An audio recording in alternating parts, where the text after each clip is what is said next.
คืนสิบค่ำนะวันนี้ก็จะได้ออกรายการนะเกี่ยวกับธรรมะคำสั่งสอนขององค์สมเด็จพระสัมมาสัมพุทธเจ้าไอ้นี่กับเรื่องเนี้ยเกี่ยวกับธรรมะนะคำสั่งสอนขององค์สมเด็จพระสัมมาสัมพุทธเจ้าเนี่ยก็คือเรื่องเกี่ยวกับอ่าการประพฤติปฏิบัตินะอ่าการประพฤติปฏิบัตินะตามคำสั่งสอนขององค์สมเด็จพระสัมมาสัมพุทธเจ้านั้นในเป็นภาษิตนะสุญญะโลโกอละอันตะหังอัสสะโลกนี้หากมีผู้ปฏิบัติธรรมสมควรแก่ธรรมจะไม่ว่างจากพระอรหันต์อันนี้เป็นภาษิตอสุญญโลโกอรหันตะหังอัสสะโลกนี้หากมีผู้ปฏิบัติธรรมสมควรแก่ธรรมจะไม่ว่างจากพระอรหันต์อันนี้ก็เนี่ยเรานึกถึงภาษิตนี้ดูเรื่องกันเนี่ยประพฤติปฏิบัติการประพฤติปฏิบัติทำสมควรแก่ธรรมเนี่ยนะอันนี้เนี่ยเรื่องเนี้ยเนี่ยการเจริญสตินะสติปัฏฐานสี่เนี่ยสติปัฏฐานสี่สัมมัปปทานสี่อิทธิบาทสี่อินทรีย์ห้าพละห้าโพชฌงค์เจ็ดมรรคมีองค์แปดอันนี้ในนั่นเรียกว่าทำที่จะทำให้เรานะรู้เนี่ยสติปัฏฐานสี่เนี่ยเราต้องมีสติต้องมีสติอยู่ในกายของเรานะบางห่างจากตัวของเราสติเนี่ยถ้าเรามีสติอยู่เนี่ยระลึกอยู่เนี่ยมันสิ่งต่างๆเนี่ยมันจะเกิดมาจากอ่าทางในของเราเนี่ยคือทางอายตนะภายในของเราเนี่ยทางตาทางหูทางจมูกทางลิ้นทางกายและทางจิตใจของเราเนี่ยมันจะเกิดขึ้นมันก็เกิดขึ้นทางนี้แหละมันไม่ได้ไปเกิดขึ้นทางที่อื่นเกิดขึ้นในตัวของเราดังนั้นในตัวของเรานี่จำเป็นจะต้องมีสติระมัดระวังทางด้านอายตนะภายในของเราเนี่ยทางด้านตาทางด้านหูทางด้านจมูกทางด้านลิ้น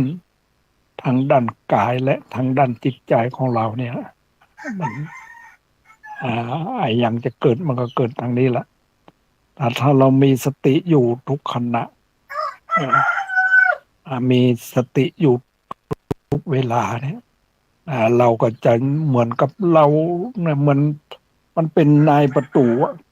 นายประตูเนี่ยต้องเฝ้าดูแลในร่างกายของเรานั้นอันนี้เรื่องอันนี้เรื่องเป็นว่าข้อสำคัญอันเนี้ยเรื่องสตินะสตินะปัฏฐาน ธรรมมีแต่ธรรมที่ทำให้อ่าเพราะว่าธรรมสตินี่แหละคำว่าสติเนี่ยความระลึกได้สตินะอ่าความระลึกได้เนี่ยมีสติอยู่ทุกขณะทุกเวลาอ่าอันนี้เรื่องไอ้สติอ่าแต่ว่าสติปัฏฐานสี่นั่นนะก็คืออ่ามีสติรู้ในกายรู้ในเวทนาที่มันเกิดขึ้นรู้ในจิตรู้ในธรรมนะที่มันเกิดขึ้นนะอันนี้แปลว่าสติปัฏฐานสี่นะต้องมีสติอยู่ทุกขณะทุกเวลาอ่าแตว่านี่เราอ่าก็ได้ออกรายการที่วัดอ่าวัดหนองกายนะวันนี้ก็ได้เอาเรื่องอันนี้ละไอ้เรื่องกับอ่าสติปัฏเรื่องเกี่ยวกับชีวิตประจำวันคือว่าเอาเรื่องเนี้ยพอดีเนี่ยมีตะวานี่มีคนมาตอนเมื่อกลางวันนะมีคนมาเยี่ยมหาคือในเลื่อนอ่าในเลื่อนนี่ก็เป็นเสี่ยวเดียวกันนะมันไปคล้ายๆป่าหยัดพี่น้องว่าจะไปแม่แตงนะแล้วว่าตอนบ่ายนี่จะมาเยี่ยมหาอ่าตอนบ่ายมันก็มาเยี่ยมหาอ่ามาก็มาพูดจากันอ่าก็ได้นำเอาเนี่ยนางที่วันนางอ่านางอย่างจื่อนางนางเอ่อนางแก้วนะนางแก้วนี่มันเมื่อก่อนเนี่ยได้เล่าถึงเรื่องว่าเพราะว่ามันไม่ได้ปะกันมาได้ปะกันประเมินแล้วคือว่าเมื่อบ้านเก่านี่มันก็ย้ายไปเนี่ยย้ายไปคนตี้คนต่างเนี่ยหลังจากที่น้ำท่วมแล้วมันก็ย้ายไปคนตี้คนต่างมาได้ปะกันอ่าแตว่านี่ก็มาในเลื่อนกับปานหยัดพี่น้องต่าง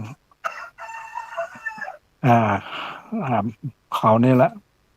มาก็มาพูดจากันว่าเราเนี่ยให้มาปะกันนี่แหละเพราะว่ามันบ่ได้มีปะแล้วบางทีบ่ได้พูดจากัน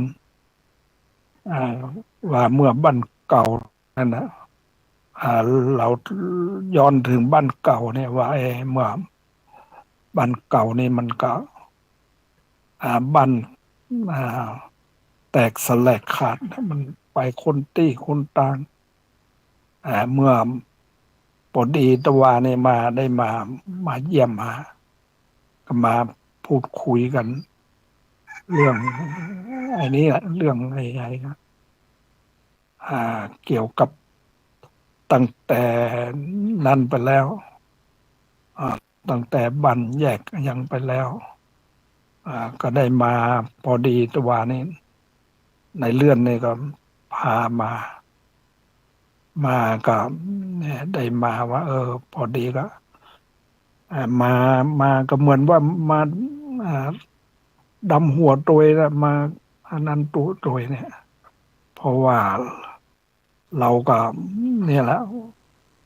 ชีวิตมาถึงบัดนี้เนาะมันก็มัน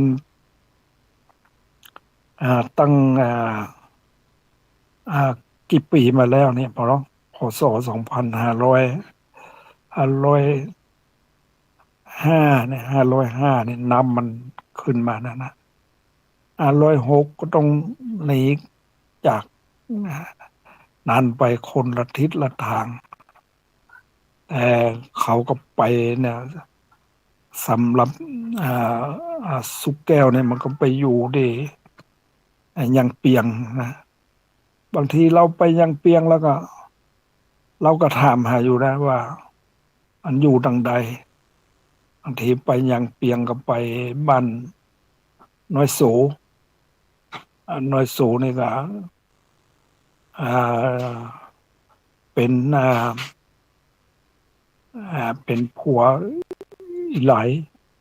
อีไหลนี่ก็เสี่ยวเดียวกันแล้วก็บันลาไปแล้วก็มันอยู่ยังเปียงได้แล้วบาบาล่ำได้ปะกันแล้วก็ในเมื่อไปแล้วก็บ่ได้ปะกันอย่างนั้นกันเลยมาหมายความว่ามามาตะวานี่ว่าบอกว่าจะมาเยี่ยมจะเอาสุกแก้วมาเยี่ยมแล้วก็อ่าเพราะว่ามันก็มานั้นแล้วเนี่ยก็มาหารความนะเปลี่ยนแปลงต่างๆเนี่ยคือร่างกายของเราเนี่ยของคนเรานี่นะอ่ามันเปลี่ยนแปลงไปแล้วมาเหมือนเก่าแล้วทุกอย่างเนี่ยมาเหมือนเก่าอายุสังขารของคนเราเนี่ยก็มันอย่างว่าแล้วเราเนี่ยได้มาอยู่ในเนี่ยอยู่ในผ้าเหลืองอยู่ในเนี้ยอ่าแต่ว่าเรายังเนี่ยบ่ได้ไปเหมือนกับเขาเพอเขามันก็ไปตามมันไปตามโลกเราบ่ไปตามโลกเรามาอยู่ในธรรมแล้วก็มาอยู่ตามธรรมเนี่ยเรากันเนี่ยมีนั้นชีวิตประคับประคองมาอยู่ได้เนี่ยนะแต่ว่าเราเนี่ยนะว่าอ่าการศึกษาของคนเราเนี่ยนะอย่างเนี้ยอย่างการศึกษาเนี่ยเรานั่นดูแล้วเนี่ยอย่างมีเนี่ยยกตัวอย่างเนี่ยหลวงพ่อคำเนี่ยหลวงพ่อคำเนี่ยก็มาอยู่ตัวนี้นะหลวงพ่อคำทำไมก่อนเปิ้นกับได้เรียนนะเปิ้นได้เรียนได้อย่างได้เรียนจบป .4 แล้วพวกก็มาเรียนใครๆมาเรียนจนจบมัธยมจนมัธยมแล้วก็อ่าก็ไปทำงานทำงานคือว่าเป็นพนักงานของคงจะเป็นพนักงานเนี่ยเขื่อนภูมิพลนะเป็นผู้ไอ้จ่ายเงินหมายความว่าผู้เอ่อใดที่จะต้องเนี่ยเขตที่จะต้องถูกเวรคืนเช่นการเนื้อที่ที่จะต้องเวรคืนนะอย่างคลองสมประทานเนี่ยนะหลวงพ่อคำก็ได้เล่าว่าก็ได้มานะก็ได้มาทำนันดูทำงานอยู่อ่าตรงมาอ่าคือว่าสมัยก่อนเนี่ยมันจะต้องอันใดเนี่ยหมู่อย่างจังหวัดเรียกว่าเขตน้ำท่วมนี่มันจะต้องเปิ้นจะต้องเวรคืนตีนในอย่างต่างๆเนี่ยเวรนะคืนตีนแล้วก็อ่าผู้ใดมีตีนถูกน้ำท่วมตอนนั้นแล้วก็จะต้องได้จ่ายเงินอย่างนั้นนะนี่เป็นทำงานเกี่ยวกับจะว่าแล้วสมประทานนี่ก็ว่าได้แล้วแต่เนี่ยหลวงพ่อคำประกันทำหน้าที่นะเป็นเรียนจบ ป .4 แล้วก็มาเรียนมัธยมในเมืองเรียนมัธยมแล้วก็นั้นได้อ่าจบมัธยมแล้วก็คงได้ทำงานนี่แหละทำงานอันนี้เรียกว่าการอ่าศึกษาของคนเราเนี่ยนะแต่เราเนี่ยนะมันไม่ได้เรียนไปตังแบบตังนั้นนะเราเรียนแบบทางในเนี่ยคือสมัยก่อนเนี่ยมันก็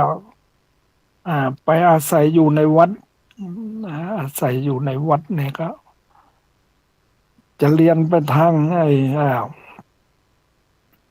สวดมนต์ทำวัดสวดมนต์แล้วก็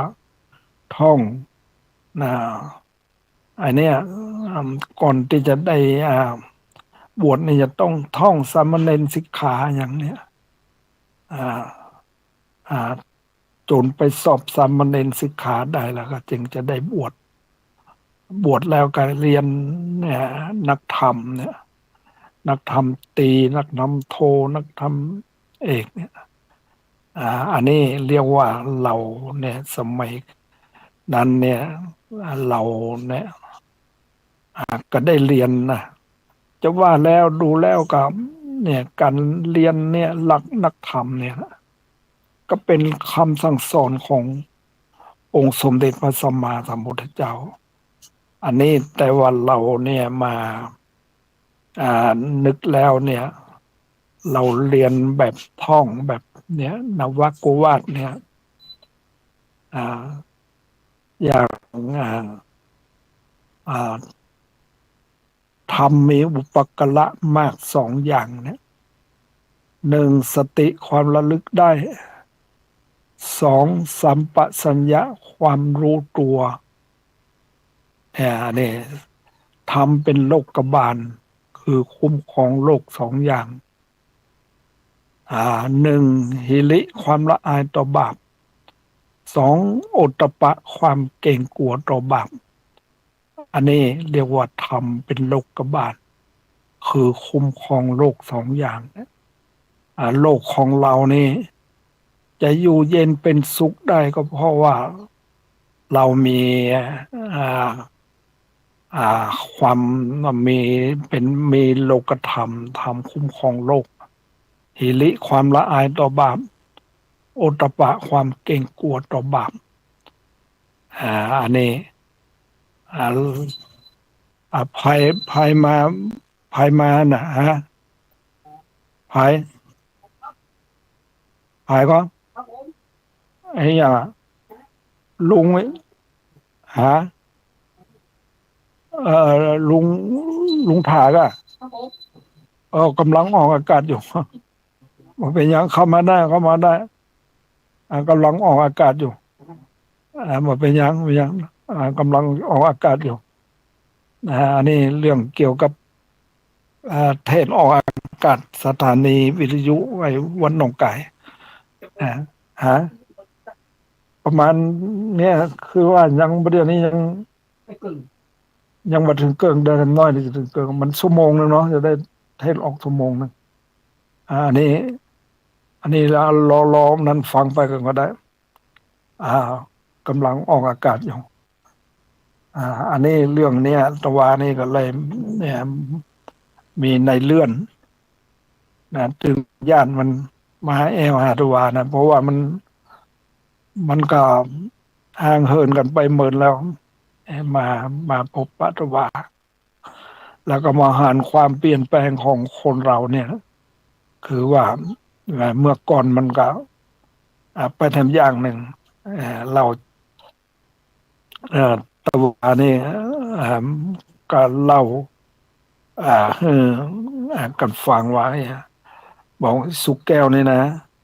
อ่าเมื่อก่อนเนี่ยมันเมื่อเป็นนั้นนะเมื่อเป็นนักเรียนเนี่ยมันบ่เคยผิดเถียงกันบ่เคยเนี่ยนั่นกันอ่าแต่ว่าบางคนเนี่ยมันก็ผิดเถียงกันอยู่ดังเช่นอีสีเนาะอีสี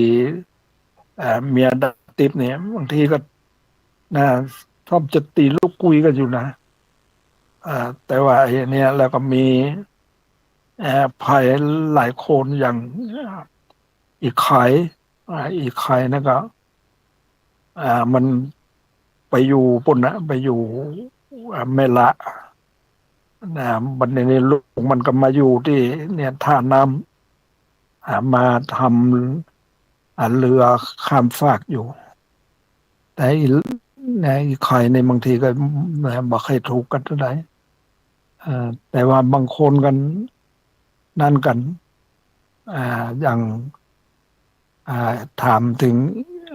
อีหนอมอีหนอมนี่ก็ได้ยินอ่ามาเขามาเล่าแต่ว่ามาว่ามันเอารถไปโจรนะเอารถไปโจรกันถึงแก่ชีวิตไปซะแล้วแต่ว่าอะไรอีสีทำสีหนึ่งก็คือเรียกว่าอ่าอันนี้มันมักจะเป็นอ่าแม่เลี้ยงคือว่าอ่ามีอ่าตั้งร้านอาหารนะยังต่างๆมันเหมือนเป็นอย่างนั้นนะขายของขายอย่างนี้แต่ว่าอันนี้อ่าไอ้หมูนี่อย่างสีเมียดับติ๊บเนี่ยเมื่อก่อนก็มักจะบอกให้ถูกกันนะแต่เมื่อลูนมามันเมื่อดับติ๊บมาบวชแล้วมันก็จำเป็นต้องมาเข้าวัดเข้าวาแล้วมันกันอันอยู่นะมันมีความสำนึกยศใดอยู่ว่าอ่าเมื่อก่อนนี่มันบางทีก็บอกให้นั่นกันตัวใดบอกให้ถูกกันตัวใดอันนี้เมื่อนั้นมาเมื่อดับติ๊บมาบวชแล้วดับติ๊บก็เป็นเป็น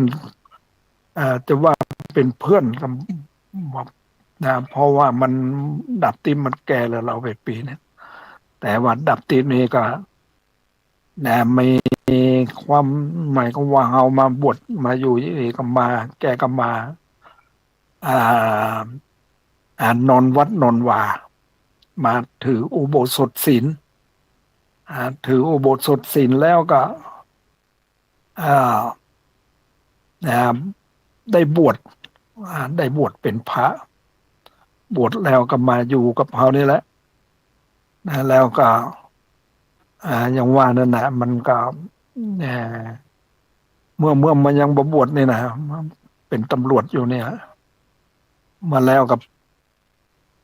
ไปอ่าไปจะไปนะจะไปในงานทำบุญที่เม็ดตื่นน้อยนะคือว่าเม็ดตื่นน้อยมันมีงานเพิ่นจะทำบุญนะอย่างนี้ก็เลยเอาเนี่ยของอย่างต่างๆไอ้เงียมเนี่ยมันตันเฮอลูกมันเสียชีวิตไปเนี่ยมันของที่มันตันเนี่ยมันก็เอามามอบให้เขามาถวายให้เขาก็ว่าจะเอาไปเม็ดตื่นน้อยหมดแล้วจะเอาไปทำบุญในเม็ดตื่นน้อยไปแล้วก็เนี่ยเอาดับติ๊บเนี่ยไปขับรถไปละไปถึงยังเปียงเนี่ยก็เป็นนอนเหมือนว่าเป็นนอนอยู่ที่ยังเปียงคืนหนึ่งนะ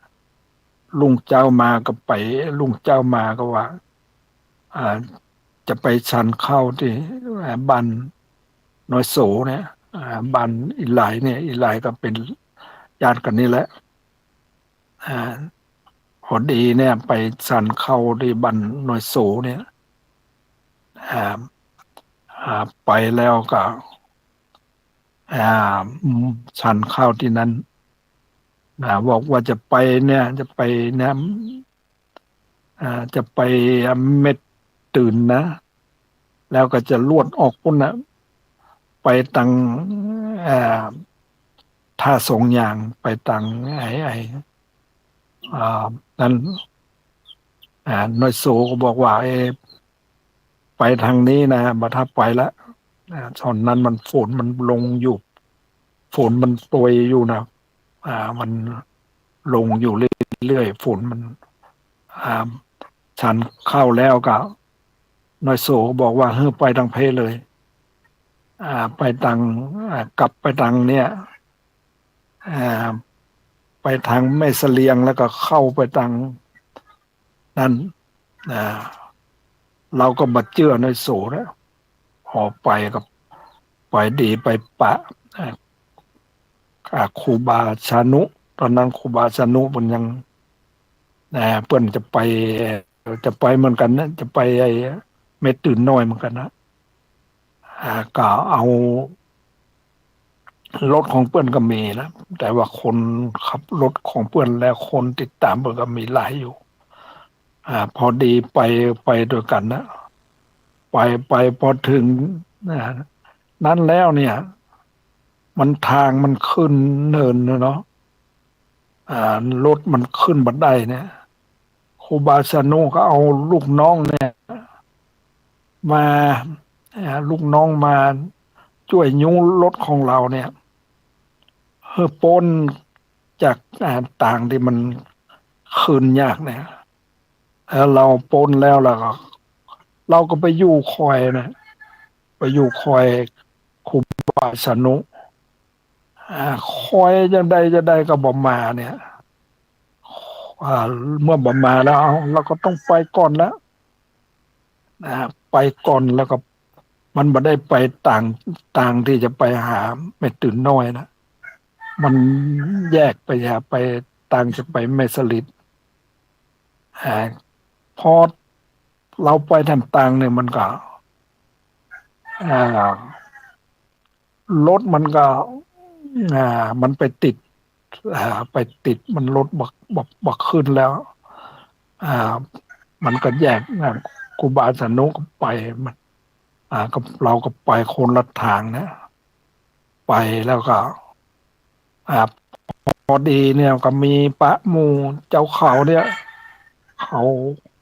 มาผ่านมาก็บอกว่าอ่าช่วยเอารถเราเนี่ยให้มันขึ้นพ้นทางที่มันยากเลยนะเขาก็พยายามเนี่ยเอาเชือกมาเอาขอขอบกมาจักลากมันขึ้นนะลากมันขึ้นแล้วก็ไปแต่ก็ไปนั่นไปทำแล้วมันติดนั่นแล้วติดนั่นทำแล้วเราก็เอาเน้นมันจากท่าสองอย่างเป็นตัวองค์หนึ่งแล้วก็ไปแล้วก็อ่าตอนนี้มันโอ้โหแย่จะได้ครับว่าไปถึงกลางดอยแล้วนะเราก็เนี่ยเราก็บอกว่าอาจจะแย่ได้พอดีมันก็มีบ้านที่อยู่ใกล้ๆเนี่ยนะเขาก็ไปเรียกอ่าอ่ารถมา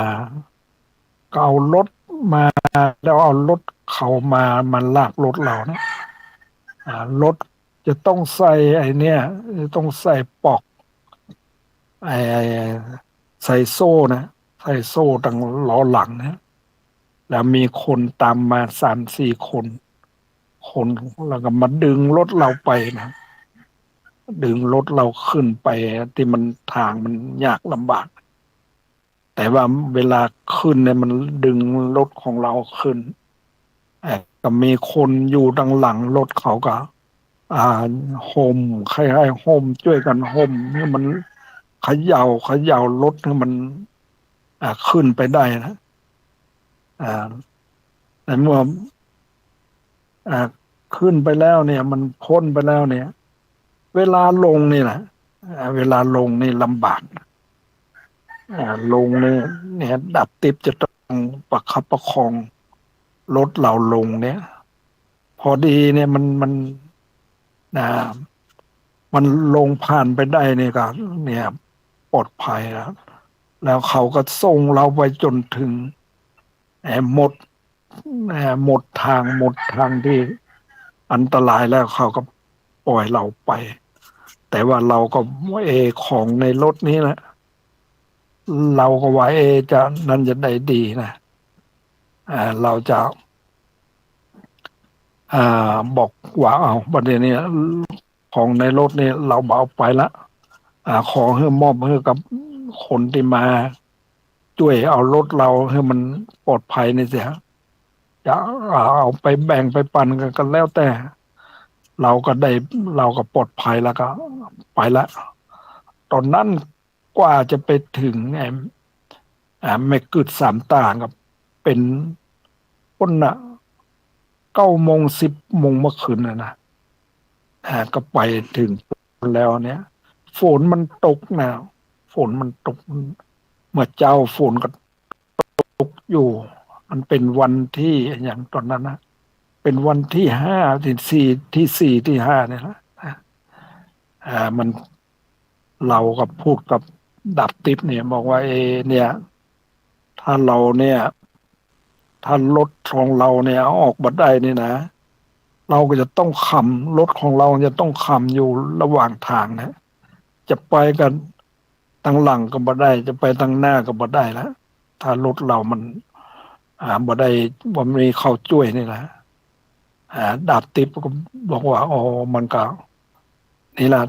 เราก็พูดคุยกับดาบติ๊บเนี่ยโอ้แล้วก็บอกนะดาบติ๊บนี่มันก็เชื่อเชื่อถือครูบาอยู่เพราะว่ามันมีเหรียญของครูบาเพราะว่าแกไปรักษาแกไปเป็นตำรวจอยู่เนี่ยที่จะไปเป็นตำรวจอยู่ที่จังหวัดตากเนี่ยนะพ่อแกก็เอาไอ้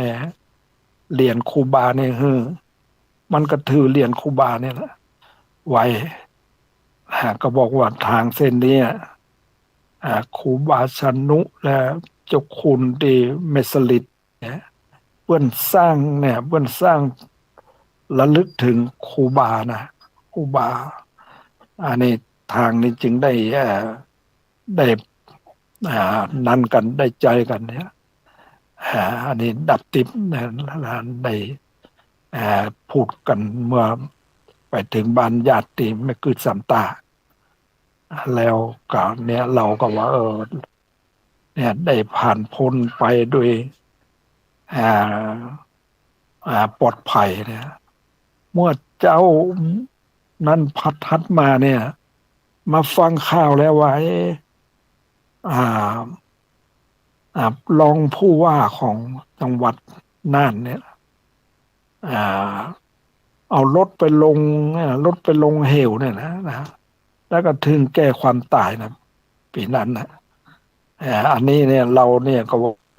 มันอย่างว่าเนี่ยนะเราก็2 คนดับติบแล้วก็มีเนนตัวหนึ่งเนนอยู่ท่าทรงอย่างนะเราก็พูดคุยกันเนี่ยไอ้นั่นน่ะไอ้นี่เราก็พูดถึงเรื่องที่ไอ้ผ่านมาในอดีตนะแต่จะได้เนี่ยแล้วว่าเรื่องไอ้การเนี่ยการประสบภัยต่างๆเนี่ยเนี่ยพอดีเนี่ยลุงพากันมาจะมานิมนต์เนี่ยมานิมนต์นะยังกับโบฮูนะก็บอกว่ารอก่อนเนี่ยวันแล้วนี่ก็ไปเนี่ยจะไปว่าจะไปอ่าจะไปขึ้นดอยเกิ้งเนี่ยนะว่าจะไปทางท่าน้ำเนี่ยเรียบทางไปเนี่ยเรียบทางไปท่าน้ำพอดีว่าพอดีมันอย่างว่านั่นน่ะทางมันแยกเนี่ยมันผิดไปนะก็เป็นทางที่เขาตัดใหม่นะเป็นทางที่ตัดใหม่ที่จะขึ้นดอยเกิ้งนี่นะพอดีเนี่ยนายโนนเนี่ยเป็นคนขับรถนายโนนเนี่ยก็อ่าอ่าสำนาญในเรื่องการใจเกียร์โฟร์เนี่ยมันก็ขับขึ้นไปได้นะทางมันยากลำบากเนี่ยแต่เหมือนการขึ้นด้วยความที่ยากลำบากก็ผ่านพ้นขึ้นไปได้เกิงได้ถ้าคนขับรถเนี่ยบัดชำนาญในการใจเกียร์โฟร์เนี่ยก็คงบบผ่านนะในที่สุดก็ต้องเนี่ยผ่านในการอ่า ขึ้นไปดอยเกิงเนี่ยไปทางขึ้นไปทางท่าน้ำระยะทาง4 กิโลเนี่ยเป็นทางที่ ลุกลางเป็นทางบุกเบิกใหม่แต่ด้วยความที่ว่าความชำนาญของคนขับรถเนี่ยจึงเอารถขึ้นไปนั่นได้เนี่ยขึ้นไปผ่านพ้นไปทางไอ้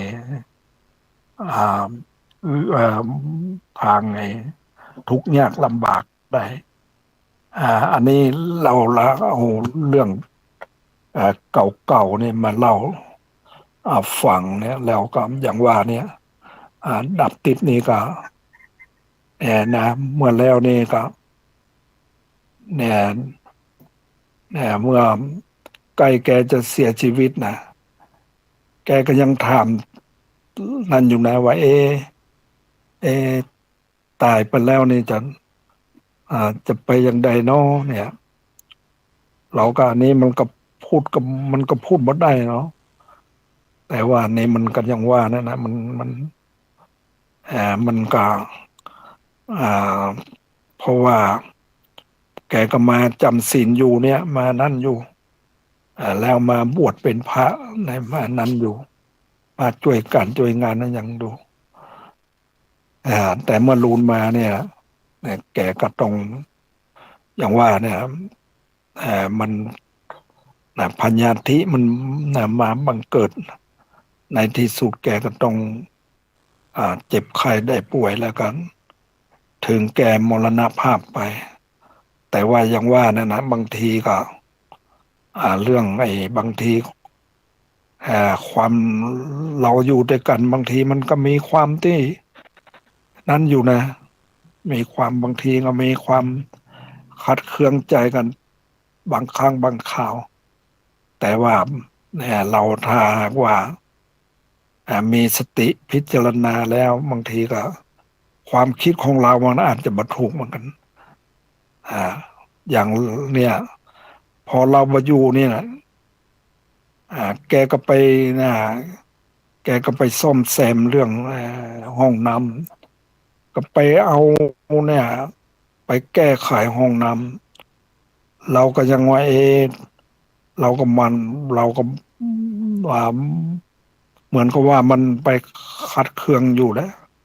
แต่จะใดมาลูนเราแหนมามันก็ห้องน้ำมันเอาใจเป็นอ่าเป็นแบบนั่งนะเพราะว่าคนแก่จะตรงใจนะห้องน้ำที่มันนั่งแบบมันสบายหน่อยหนึ่งอันนี้แกก็ไปเรียกว่าแกก็ไปทำแต่ว่ามันก็ยังว่านะไอ้แกก็มีเจตนาดีอยู่แต่ว่ามันบางทีเราก็บอกเข้าใจกันก็ขัดเคืองกันอยู่แต่เมื่อรูนมานี่นะเอ่อแกก็เสียชีวิตไปเสียชีวิตไปเลยแหละพอดีก็มีจัดงานศพนะจัดงานศพก็มีตู้เจ้าปุ่นนะตู้เจ้าอ่าตีอยู่ไอ้ดอยอย่างนั้นดอยกว่างดอยอย่างนั้นที่ไอ้ทุ่งหัวจางนะก็มาช่วยเพราะว่ามันเคยกับลูกสะใภ้ของอ่าลูกสะใภ้ของดาบติ๊บเนี่ยมาช่วยจัดงานศพแกก็มาจัดช่วยจัดอ่าอย่างดีนะฮะแล้วก็เมื่อเนี่ยมาจัดงานศพเนี่ยตอนที่เอาศพดัดติบไปเนี่ยนะอ่าแกก็ให้เอานั่งธรรมะเทศนาธรรมเนี่ยเอาศพไปส่งที่ปัจจาเนี่ยอันนี้ก็นับว่าเนี่ยอ่าไอ้แต่ตุนี่ก็อยู่วัดที่วัดกวางคำนะตีไอ้ทุ่งจางนะอันนี้แล้วมันรูนมาก็นี่แหละเราก็ว่าโอ้อันเนี้ยอันเนี่ยมันตลอดถึงมาถึงนั่นกันนะถึงมาถึงเนี่ยเอ่อภายหลังเนี่ย ตลอดถึงมาถึงจะฝังลูกนิมิตจะฝังลูกนิมิตของวัดแปลงสองนี่นะเราก็บ่ได้อยู่ที่เอ่อบ่ได้อยู่ที่เชียงใหม่นะเราก็ไปพุ่นนะไปประเทศไอร์แลนด์ไปอยู่ประเทศไปอยู่ประเทศไอร์แลนด์อยู่เป็นเวลาอยู่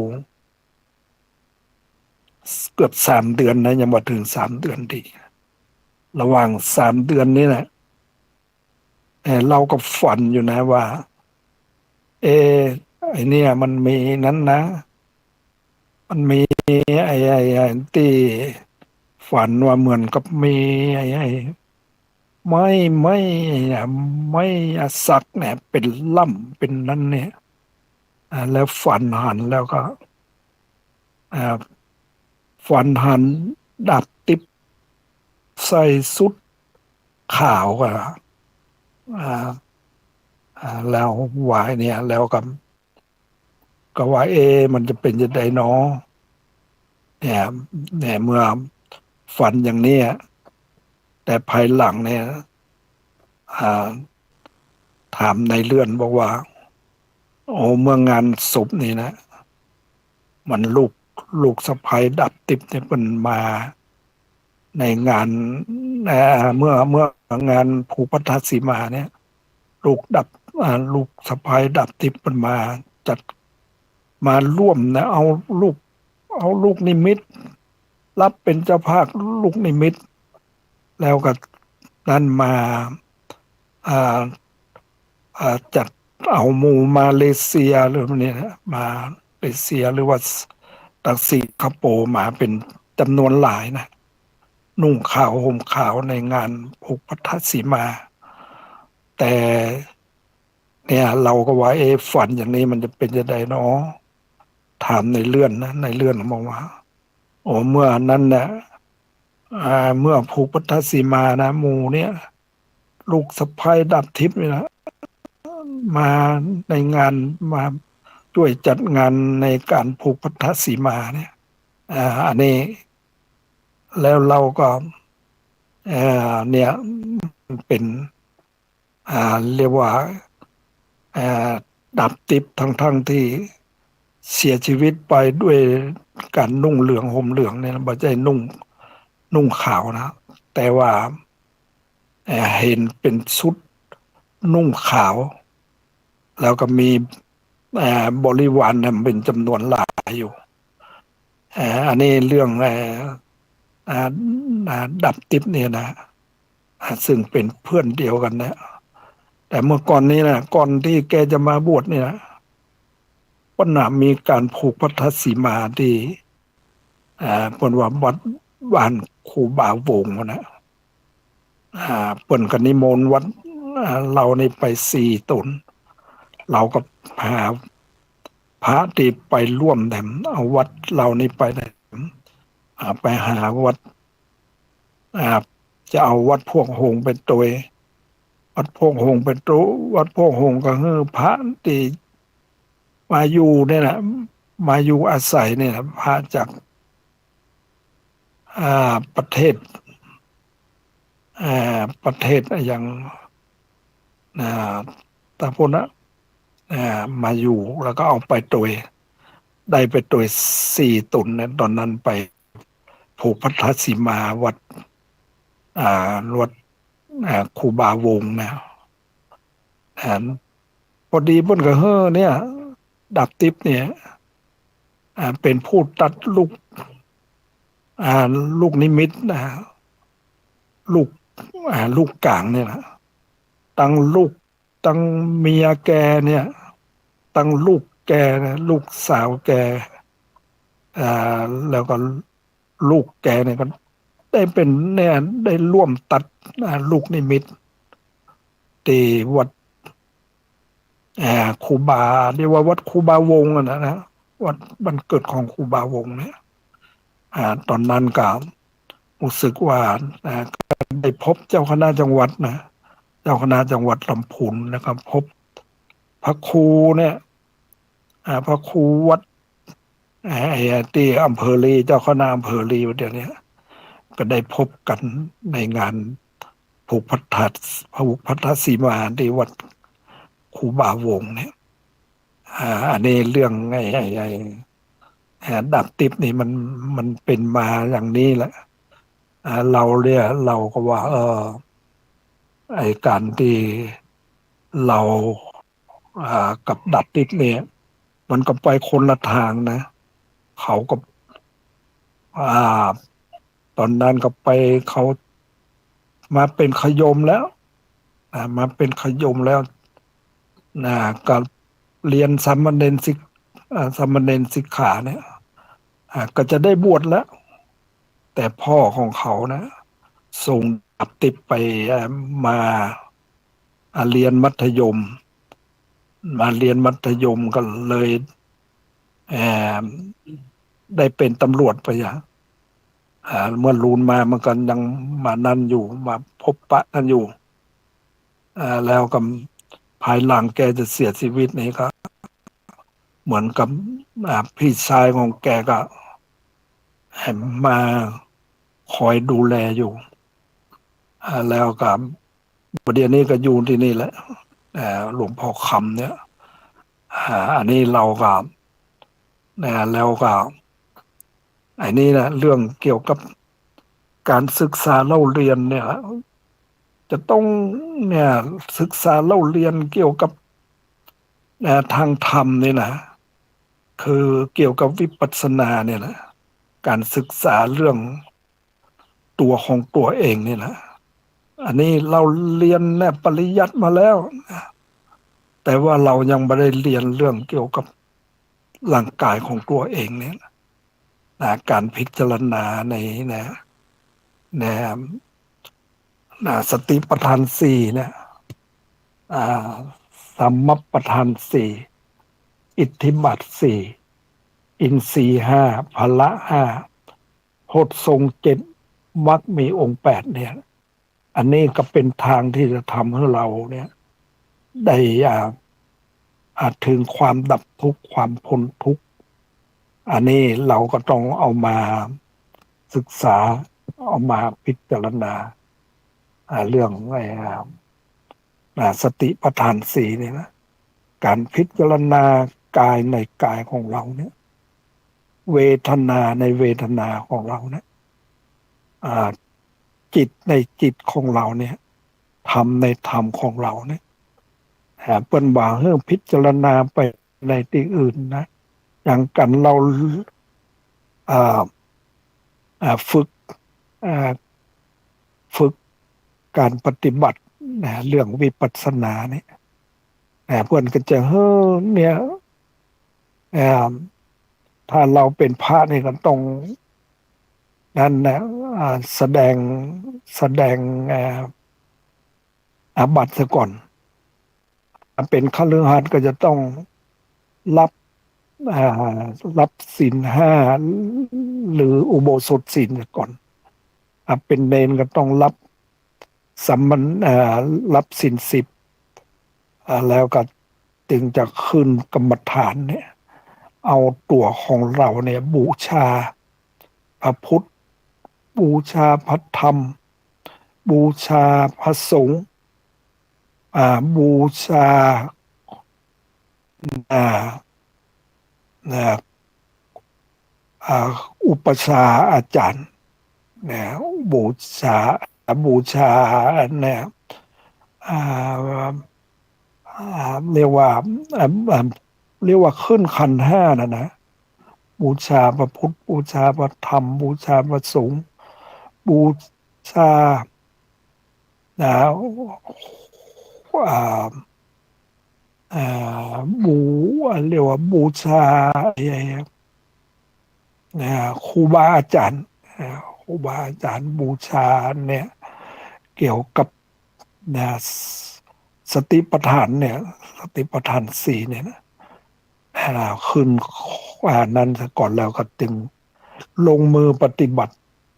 ลงมือกันปฏิบัตินี่เพิ่นก็จะต้องกำหนดในการอ่าพิจารณาลมหายใจเข้าออกเนี่ยพิจารณาแล้วก็ แล้วก็เนี่ยเปิ้นเฮาอ่าบ้านดูในตัวของเราเนี่ยในดูในนะพิจารณาไปแล้วเนี่ยจะกำหนดเป็นจุดเป็นจุดนี่นะอ่าเนี่ยข้อเข่าตัดตุ่มและนะจุดหลัง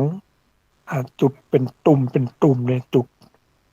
พิจารณาเนี่ยในกายของเราเนี่ยอย่างมันเกิดขึ้นมาแล้วก็ให้เรามีสติพิจารณาในความเจ็บปวดต่างๆเนี่ยอันนี้เรื่องการเจริญสติปัฏฐานเนี่ยนะเนี่ยเนี่ยถ้าเราฝึกแล้วเนี่ยอ่าจงเข้าใจในนะเข้าใจในตัวของเราเนี่ย